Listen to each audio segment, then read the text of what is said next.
All right, welcome to another deep dive.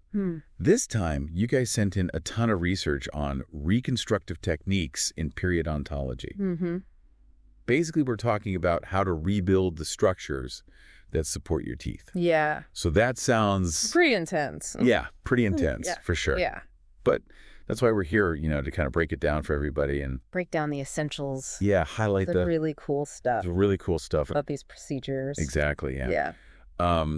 So before we jump into all the specifics, I think it might be helpful just to kind of give a really quick overview of the three main categories. Yeah, absolutely. Of these reconstructive techniques. Yeah. So we have techniques that don't involve bone grafts. Oh.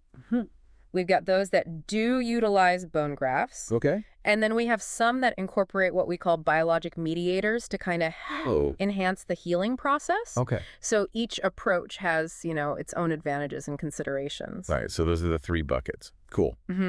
But before we even get to those three buckets, what are some of the things that have to be considered? What's step one in this whole building process? Yeah, so just like building a house, you wouldn't want to start building on top of a crumbling foundation. Right.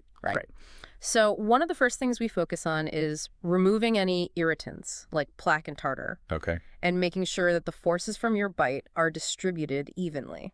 So it's like prepping the site before you even bring in the big machinery. You got it, yeah. Okay, Create a clean, stable environment for healing to occur. Gotcha. Yeah. So once those foundational elements are addressed, then we can start looking at these different reconstructive techniques. Okay, cool. Yeah. So let's start with the non-graft techniques then. Sure. What makes them unique? So these are often our go-to when we're dealing with rapidly developing issues. They're really all about speed and efficiency. Okay. Harnessing the body's natural healing power to encourage that regeneration. So how do they actually work? If we're not adding any bone, how are we rebuilding these structures? So it really comes down to creating the ideal environment for your body to do its job. Oh? And one key aspect of this is preventing something called epithelial migration. Okay, so epithelial migration. Yeah. Break that down a little. Yeah. So think of it as the skin inside your mouth. Okay. Right? So while it's essential for protecting your tissues, we don't want it migrating into that healing site after a procedure. Okay, so what happens if it does? Yeah, so it can actually interfere with the integration of that new tissue. Okay. It's like, I don't know, like trying to plant a delicate flower while weeds are constantly encroaching on this space. Gotcha. So a big part of these non-graft techniques is focused on preventing that epithelial migration and stabilizing the blood clot to allow natural healing to take over. Makes sense. So how do dentists actually prevent that migration from happening? Yeah, great question. Are there techniques?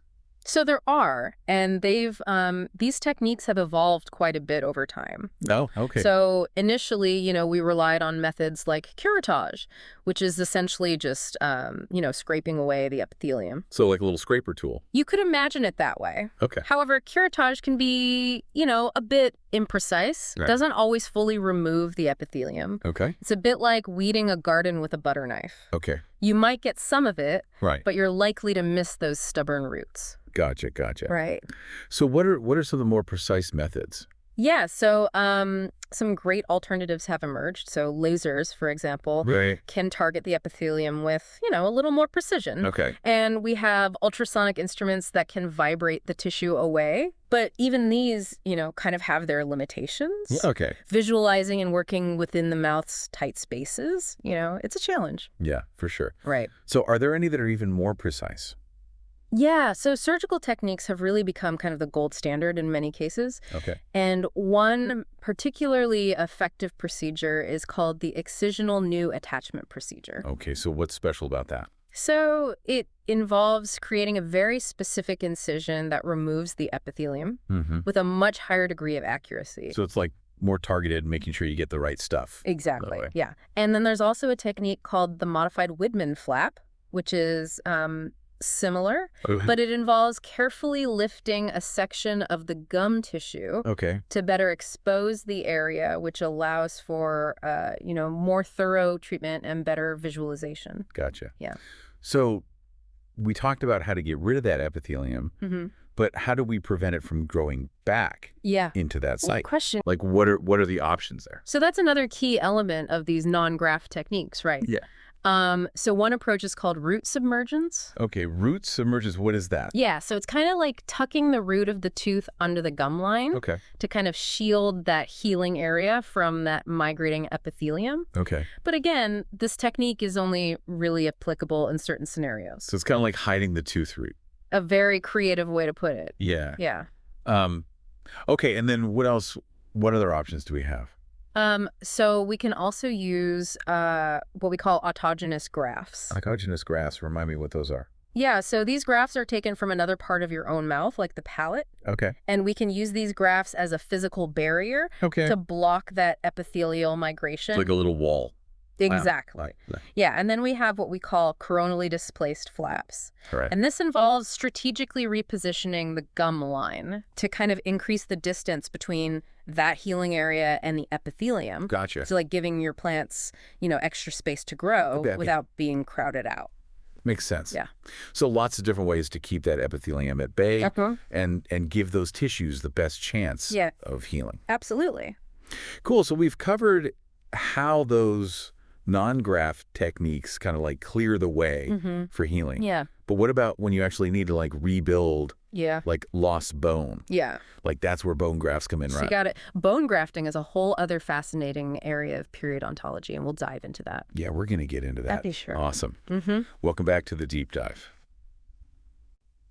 So before the break, we were exploring those non-graft techniques, like all about creating that perfect environment for your body to kind of like do its own rebuilding. Yeah.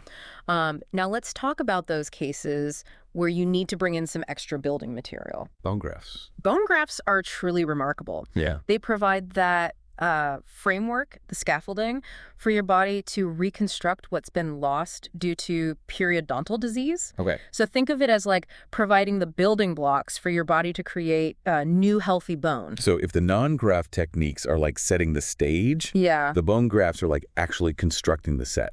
Great analogy. Yeah.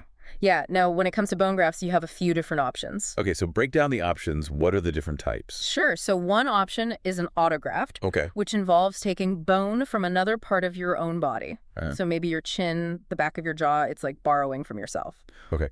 What are the advantages of using your own bone? So the biggest advantage is that your body recognizes it as its own, so there's a much lower risk of rejection. Okay. Of course, the downside is that it requires an additional surgical site to harvest the bone. Okay, that makes sense.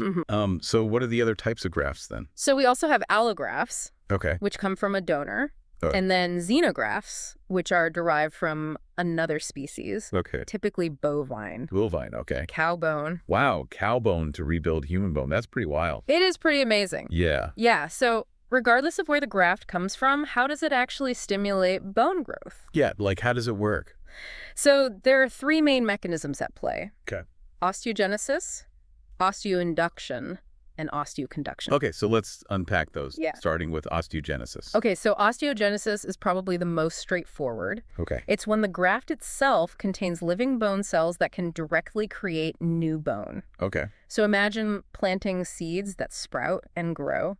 So you're like introducing those bone building cells right into the site where you need them. Exactly. Okay. Now, osteoinduction, it's a little more complex. Okay. It involves special molecules within the graft called bone morphogenetic proteins. And they act like signals, calling over your body's own cells and instructing them to transform into bone-building cells. So it's not just providing the cells directly. Right. It's like recruiting your body's cells to Precisely. come to the party. It's like sending out invitations to a bone-building party. I like that. Yeah. Okay, and then the last one was osteoconduction. Right. So osteoconduction is where the graft serves as a scaffold, a framework for your body's own cells to grow into and form new bone. So it's like giving them the blueprint. Exactly. The graft provides the map, and your body's cells follow it to build that final structure. Cool. Yeah. So it sounds like bone grafting is like a pretty intricate process. Are there any particular challenges that come with like doing it in the mouth. You're right, it is intricate, and grafting in the mouth presents its own unique challenges. Okay. You see, the oral environment is constantly exposed to saliva, bacteria, and even that epithelium that we talked about earlier. Oh, right. And all of these things can interfere with the graft's integration. Okay. And potentially lead to complications. So it's like trying to build a house in the middle of a rainstorm. That's a fantastic way to put it. Yeah. Yeah, and that's why dentists have developed, specialized techniques to minimize those risks. Okay. And ensure that the graft is protected during the healing process. So what are some of the things that dentists do to, like, shield those grafts? Yeah. So it all starts with careful preparation. Okay. The site needs to be thoroughly cleaned, and sometimes the bite needs to be adjusted to prevent excess pressure on that graft while it's healing. So, like, making sure the roof doesn't cave in Precisely. on our newly built house. Exactly. Okay. And then during the procedure, we often use a special type of flap called a papilla preservation flap. Okay. And this flap acts like a protective blanket, completely covering the grafted area to keep it safe from contamination. Oh, okay. And what about after the surgery? Are there any special care instructions? Yeah, so typically antibiotics are prescribed to prevent infection. Okay. And of course, maintaining excellent oral hygiene is essential. Of course. It's like keeping your newly built house clean and well-maintained Right. to prevent any damage. Yeah, makes sense. Yeah. So we've talked about the autografts, Right. the allografts, the xenografts. Right. But I'm curious about, like, where those grafts are actually sourced from these days. Mm-hmm. I know back in the day they used to take bone from the hip, Right. but it seems like that's less common now. You're right. Why is that? Taking bone from the hip while it's effective is a major procedure. Okay. And luckily, advances in periodontology have allowed us to shift away from those extraoral sites due to, ethical considerations, potential complications. Yeah, makes sense. So, But where do most bone grafts come from today? So the focus has shifted to intraoral sources. Okay. Meaning we harvest bone from other areas within the mouth. So, like, recycling bone from one part of the mouth to another? Exactly. Okay, that's pretty cool. Yeah, this approach minimizes the trauma for the patient and often eliminates the need for an additional surgical site. Okay, so where are the typical, like, intraoral harvesting sites? Yeah, so common sites include the chin, the palate, or even bone that's removed from adjacent areas during the procedure itself. Gotcha. Okay, that makes a lot of sense. Now, with the allografts and the xenografts, like using bone from a donor or another species, right? How do you minimize the risk of, like, the body rejecting that?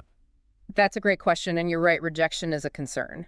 Yeah. To address this, both allografts and xenografts undergo rigorous processing. Okay, so what kind of processing are we talking about? So these grafts might be irradiated, frozen, or chemically treated to remove any components that could trigger an immune response. So it's like sanitizing and prepping the bone to make it, like, as compatible as possible? Yeah. The goal is to maximize the benefits of these incredibly useful grafting materials while minimizing any potential risks. This is all incredibly fascinating. It's amazing how far we've come. I agree. In terms of, like, these bone grafting techniques. Absolutely. It really highlights, like, the constant innovation happening in dentistry. It does. And speaking of innovation, we have one more category of reconstructive techniques to explore. Okay. Biologic mediator-associated techniques. Okay. And these techniques harness the power of special substances to enhance the body's own healing and regenerative abilities. Okay, we got to dive into that. We'll dive into that exciting area after a short break. Welcome back to The Deep Dive. It's really amazing to think that we've covered so much ground in this episode. I know, right? We've gone from, like, understanding those foundational principles of prepping the mouth for reconstruction to exploring all of the, like, intricate details of the grafting techniques. Yeah. And even delved into that world of biologic mediators. It's a lot, yeah. Yeah. It's like we've taken a journey through the evolution of reconstructive periodontology. It really has been quite a journey, hasn't it? And what's striking is how each of these techniques, while different in their approach, ultimately aim to achieve the same goal. Right. To restore not just the physical structure, but also the function and health of the tissues that support your teeth. Right. It's not just about, like, putting pieces back together. Yeah. It's about creating an environment where those tissues can thrive. Absolutely. And I think that's what's so remarkable about these advancements in periodontology. They're not just fixing problems, they're like empowering your body to heal itself. Absolutely. We've moved beyond simply patching things up. Yeah. We're harnessing the